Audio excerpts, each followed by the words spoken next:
কারা সহকারী cum computer মুদ্রাক্ষরিক 16তম গ্রেডে এখানে 65 জন লোক তারা নিয়োগ দিবে এবং উচ্চ মাধ্যমিক সার্টিফিকেট পরীক্ষা উত্তীর্ণ হলে আপনি এই পদে আবেদন করতে পারবেন। আসসালামু আলাইকুম প্রিয় চাকরি প্রার্থী ভাই ও বোনেরা, আজকে আপনাদের জন্য আরো একটি নতুন ভিডিও নিয়ে হাজির হলাম। আর এই ভিডিওতে আজকে আমরা আলোচনা করব কারা অধিদপ্তরে একটা নিয়োগ বিজ্ঞপ্তি প্রকাশ করছে। আমরা সেই নিয়োগ বিজ্ঞপ্তি নিয়ে বিস্তারিতভাবে আলোচনা করার চেষ্টা করবো। আপনারা ধৈর্য সহকারে সম্পূর্ণ ভিডিওটা দেখলে আশা করি অবশ্যই উপকৃত হবেন। তো বিজ্ঞপ্তিটা প্রকাশ করেছে 14 মে 2025 তারিখে এবং বিজ্ঞপ্তি তারা কি বলছে দেখেন, কারা অধিদপ্তরের রাজস্ব খাতভুক্ত নন ইউনিফর্ম নিম্নবর্ণিত শূন্য পদে সরাসরি জনবল নিয়োগের নিমিত্তে পদের পাশে উল্লিখিত যোগ্যতা সম্পন্ন প্রকৃত বাংলাদেশী নাগরিকদের নিকট হতে শর্তাধীন দরখাস্ত তারা আহ্বান করতেছে। এখানে টোটালি আপনার 15টি পদে 175 জন লোক তারা নিয়োগ দিবে। তো প্রথম নাম্বার যে পদ সেটার নাম হলো গিয়ে ফার্মাসিস্ট, 11তম গ্রেডে আপনাকে তারা বেতন দিবে এবং 30 জন লোক নিবে এই ফার্মাসিস্ট পদে। এবং এই ফার্মাসিস্ট পদে আপনার শিক্ষাগত যোগ্যতার প্রয়োজন হবে, কোন শিক্ষিত ইনস্টিটিউট হইতে ডিপ্লোমা ইন ফার্মেসি সনদপ্রাপ্ত হতে হবে, তাহলে আপনি এই পদে আবেদন করতে পারবেন। 2 নম্বরে যে পদ উচ্চমান সহকারী 14তম গ্রেডে এখানে 5 জন লোক তারা নিয়োগ দিবে এবং এই পদের জন্য আপনার শিক্ষাগত যোগ্যতার প্রয়োজন হবে, কোন স্বীকৃত বিশ্ববিদ্যালয় হইতে স্নাতক পাস সমমানের ডিগ্রি ও কম্পিউটার প্রশিক্ষণ প্রাপ্ত তফসিল 2 অনুযায়ী গৃহীত পরীক্ষা আপনাকে উত্তীর্ণ হতে হবে। 3 নম্বরে যে পদ ষাট মুদ্রাক্ষরিক কাম কম্পিউটার অপারেটর, এখানে 14তম গ্রেডে আপনাকে তার বেতন প্রদান করবে এবং এই পদে তারা 9 জন লোক নিয়োগ দিবে এবং কোন শিক্ষিত বোর্ড হইতে যদি আপনি উচ্চ মাধ্যমিক সার্টিফিকেট পরীক্ষা উত্তীর্ণ হন এবং বাংলা ও ইংরেজিতে প্রতি মিনিটে আপনার গতি থাকে 45 এবং 70 এবং বাংলা ও ইংরেজিতে প্রতি মিনিটে মুদ্রাক্ষরে যদি গতি থাকে আপনার 25 ও 30 এবং কম্পিউটার ওয়ার্ড প্রসেসিং সহ ইমেল ফ্যাক্স ইত্যাদি পরিচালনা আপনি দক্ষ হন, তাহলে কিন্তু আপনি এই পদে আবেদন করতে পারবেন।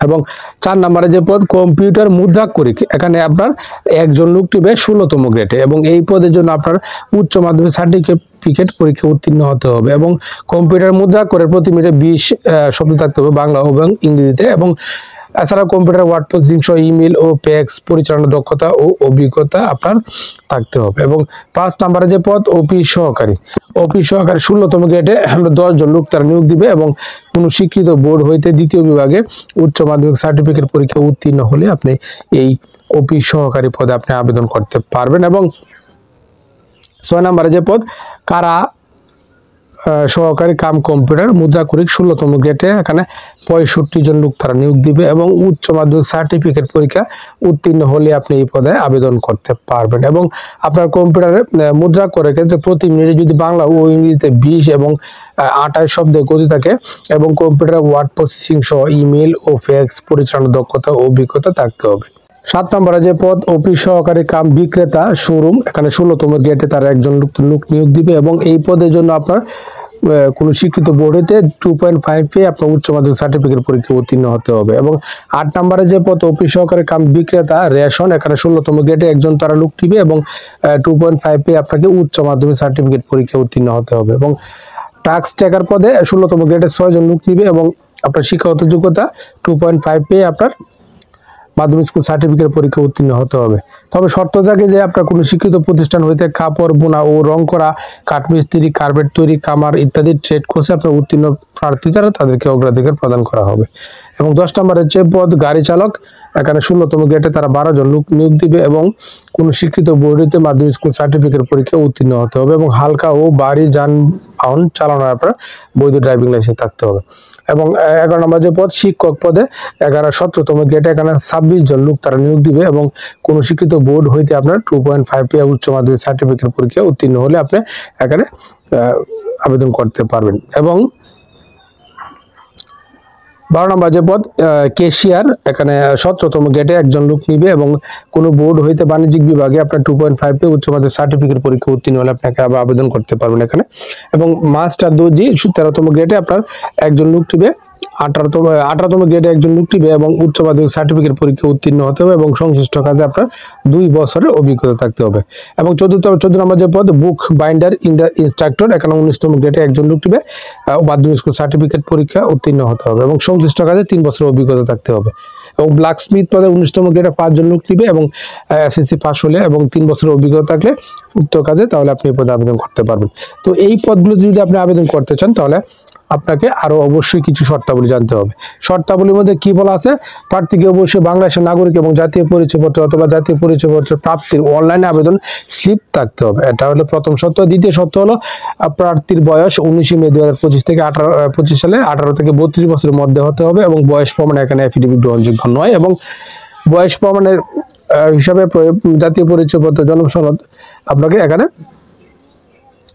থাকতে হবে। এবং সরকারি আধা সরকারি স্বায়ত্তশাসিত প্রতিষ্ঠান যারা আছেন তারা অবশ্যই কর্তৃপক্ষের অনুমতি সাপেক্ষে আবেদন করবেন এবং সেই অনুমতি পত্রের মূল কপি আপনার মৌখিক পরীক্ষার সময় উপস্থাপন করতে হবে। এবং আপনি এই নির্বাচনী পরীক্ষায় অংশগ্রহণের জন্য তারা কোনো প্রকার টিএডি প্রদান করবে না এবং কোনো কারণ দর্শানো ব্যতি রেখে কর্তৃপক্ষ নিয়োগ সংক্রান্ত কার্যক্রম সম্পূর্ণ বাতিল, সম্পূর্ণ আংশিক বা স্থগিত ইত্যাদি করার ক্ষমতা তারা সংরক্ষণ করে। এবং এই আরো কি বলা আছে দেখেন, আপনার কেবলমাত্র লিখিত পরীক্ষায় উত্তীর্ণ প্রার্থীগণ ব্যবহারিক পরীক্ষা বা মৌখিক পরীক্ষা অংশগ্রহণ করতে পারে। মৌখিক পরীক্ষার জন্য আপনার নিম্নোক্ত কাগজপত্র দিয়ে উপস্থাপন করতে হবে। কি কি কাগজপত্র এখানে কি বলছে দেখেন, প্রথমে সকল সনদ বা প্রমাণপত্রের মূল কপি, শিক্ষাগত যোগ্যতা, বয়স প্রমাণ, জাতীয় পরিচয়পত্র, পৌরসভা কর্তৃক নাগরিকত্ব সনদপত্র, এগুলো মূল কপি আপনাকে উপস্থাপন করতে হবে। এবং প্রার্থী মুক্তিযোদ্ধা সন্তান হিসেবে প্রমাণের জন্য সর্বশেষ সরকারি সার্কুলার অনুযায়ী উপযুক্ত কর্তৃপক্ষ কর্তৃক স্বাক্ষরিত ও প্রতি স্বাক্ষরিত সনদপত্রের সত্যায়িত ফটোকপি এবং মুক্তিযোদ্ধার সাথে সম্পর্কিত প্রমাণের জন্য পৌরসভা বা কর্তৃক আপনার জাতীয় কর্তৃক আপনার প্রত্যয়নপত্র আপনাকে উপস্থাপন করতে হবে। এবং বিশেষ কোটা ক্ষেত্রে প্রার্থীর ক্ষেত্রে জনপ্রশাসন বিধি 1 শাখা 23 জুলাই 2014 প্রজ্ঞাপন অনুসরণপূর্বক যথাযথ কর্তৃপক্ষ কর্তৃক প্রদত্ত সনদপত্র এবং অ্যাপ্লিকেশন কপি আর প্রিন্ট কপি এবং প্রথম শ্রেণী গেজেটের কর্মকর্তা কর্তৃক চারিদিক সনদপত্র, এগুলো আপনার মৌখিক পরীক্ষার সময় উপস্থাপন করতে হবে। এবং এই আর অনেকগুলো শর্ত দেওয়া আছে, যে এই শর্তগুলো আপনারা দেখে ভালোভাবে বুঝে শুনে তারপরে আবেদন করবেন। এবং আপনারা যদি এই পদে আবেদন করতে চান তাহলে আপনাকে এই ওয়েবসাইটে প্রবেশ করতে হবে। ওয়েবসাইট হলো prison.teletalk.com.bd। এই ওয়েবসাইটে প্রবেশ করে আপনার আবেদনটা করবেন এবং আবেদনের শুরুর তারিখ আপনার 19 মে 2025 সকাল 10টায় শুরু এবং শেষ 12 জুন 2025 12টা পর্যন্ত আপনার আবেদন করবেন। এবং ছবির সাইজ 300x300 স্বাক্ষর 300x80 পিক্সেল প্রয়োজন হবে। এবং এই পদগুলোতে যদি আপনি আবেদন করতে চান তাহলে আপনার কাছ থেকে পরীক্ষার ফি বাবদ কত টাকা চার্জ করতে হবে এখানে কিন্তু তারা বলে দিয়েছে যে 1 নং পদের জন্য 168 টাকা এবং 2 থেকে 10 নং পদের জন্য 112 টাকা এবং 11 থেকে 17 নং পদের জন্য 56 টাকা পরীক্ষার ফি বাবদ চার্জ করতে হবে। তবে অনগ্রসর নাগরিক যেমন ক্ষুদ্র নিগোষ্ঠী, শারীরিক প্রতিবন্ধী ও তৃতীয় লিঙ্গের প্রার্থী যারা আছে তাদের ক্ষেত্রে প্রত্যেকটি পদে 56 টাকা চার্জ করতে করা হবে।